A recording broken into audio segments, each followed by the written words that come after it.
కృష్ణవేణమ్మ గారు ని తలుచుకుంటే వారి చరిత్ర ఒక్కసారి గమనిస్తే సినీ రంగంలో ఉన్న ప్రతి ఒక్కళ్ళు ఒక్కసారి ఆలోచించాలి, గమనించాల్సినటువంటి అవసరం ఉంది. ఎందుకంటే ఆమె జన్మ చరితార్థం,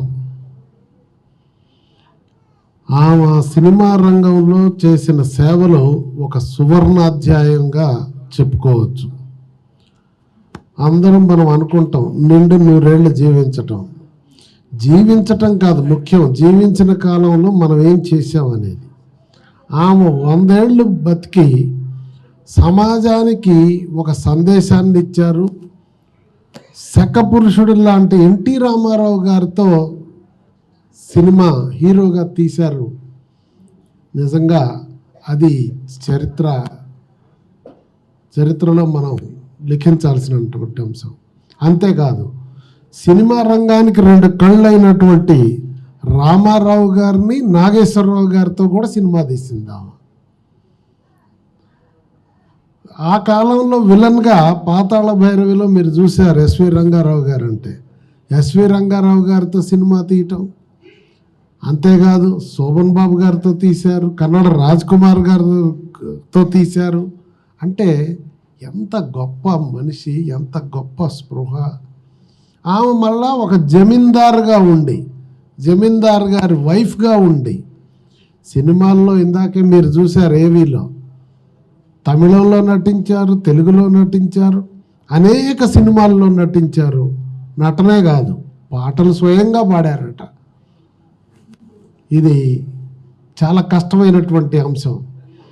ఇంకోటి ఆమె సినిమా స్టూడియోనే నిర్వహించారు. ఆ కాలంలో శోభన స్టూడియో అంటే మద్రాసులో పెద్ద పేరు ప్రఖ్యాతి ఉన్నటువంటి స్టూడియో. అలా బహుముఖ ప్రజ్ఞాశాలి అనే మాటకి అర్థవంతంగా ఆమె చేశారు. ఎన్ని సేవలు, ఎలాంటి ప్రత్యేకమైన శైలి. అలా ఆమె చేసినటువంటి కాలాన్ని భావి తరాలకి మనం ఆదర్శంగా తీసుకోవాల్సినటువంటి అవసరం ఉంది. వెంకయ్యనాయుడు గారు మాట్లాడుతూ కూడా సినిమాలు సందేశాత్మకంగా ఉండాలి, హాస్యభరితంగా ఉండాలి, అది కూడా సమాజంలో విలువలని పెంపొందించే విధంగా ఉండాలి. అలాంటి కోవకి చెందినటువంటి కృష్ణవేణమ్మ గారు మరి ఆమె గురించి ఎన్టీఆర్ లిటరేచర్ కమిటీ మేము పెట్టి అన్న ఎన్టీఆర్ గారి భావజాలాన్ని భావితరాలకు అందజేయటం కోసం ఈ కమిటీ ఏర్పాటు చేశాం.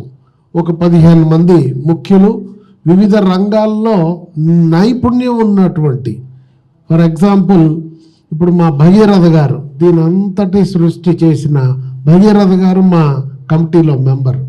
మా కాట్రగడ్డ ప్రసాద్ గారు ఈ వయసులో ఇంత పెద్ద ఇదున్న చిన్న పిల్లగాళ్ళ కంటే ఒప్పుకోడు. పర్ఫెక్ట్గా అన్నగారి పని అంటే ఆవహిస్తుంది మా కమిటీలో. తారక మంత్రానికి ఎంత శక్తి ఉందో తెలియదు కానీ ఎన్టీఆర్ అనే 3 అక్షరాలకు మట్టికి ఆ శక్తి ఉంది.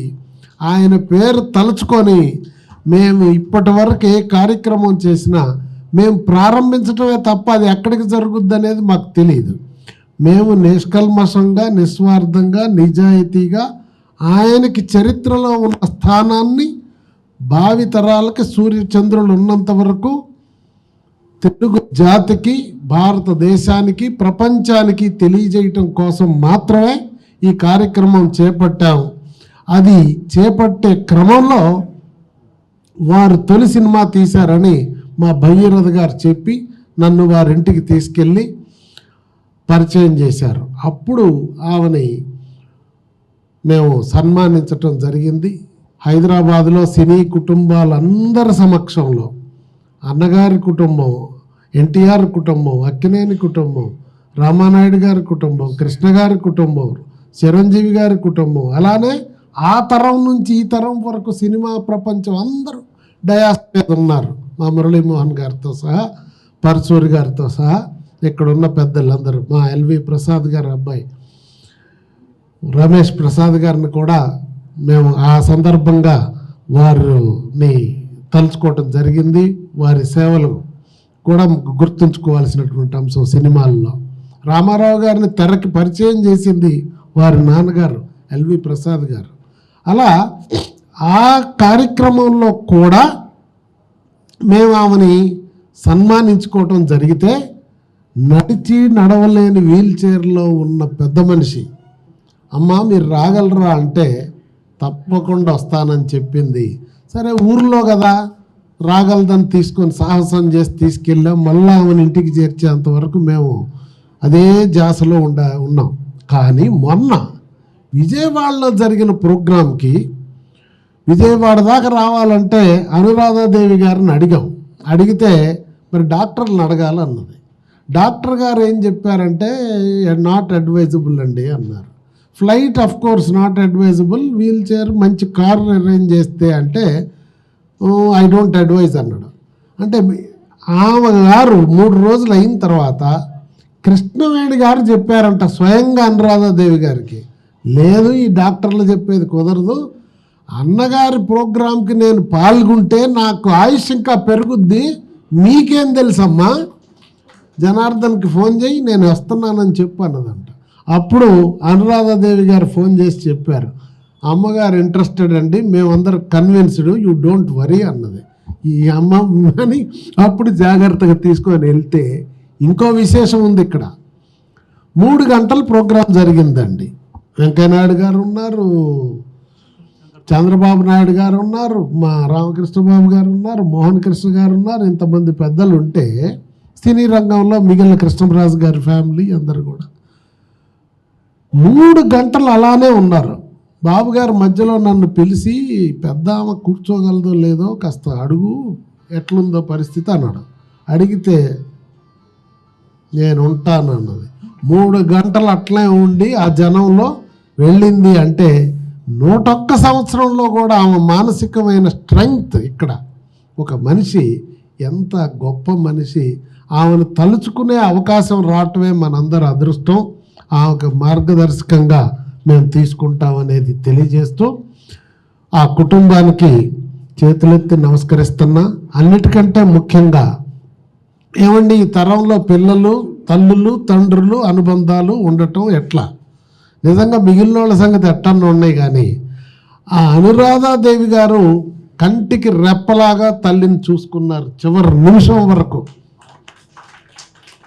ఇప్పటికీ అప్పటికి ఆమె వెన్నంటి నీడలాగా చూసుకున్నందుకు ఆమెకు కూడా నమస్కరిస్తూ, మొన్ననే తెలిసిన రోజు మేము విజయవాడలో ఉన్నాం. తెల్లారి మరుసటి రోజే రామకృష్ణబాబు గారు, మోహన్ కృష్ణ గారు మేము కలిసి వెళ్ళాం.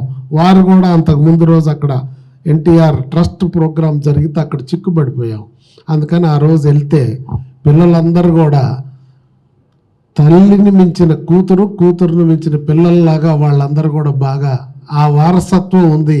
అందుకని ఈరోజు ఈ కార్యక్రమంలో పాల్గొనే అవకాశం, అదృష్టం కలిగినందుకు నమస్కారం తెలియజేస్తూ సెలవు తీసుకుంటున్నాను.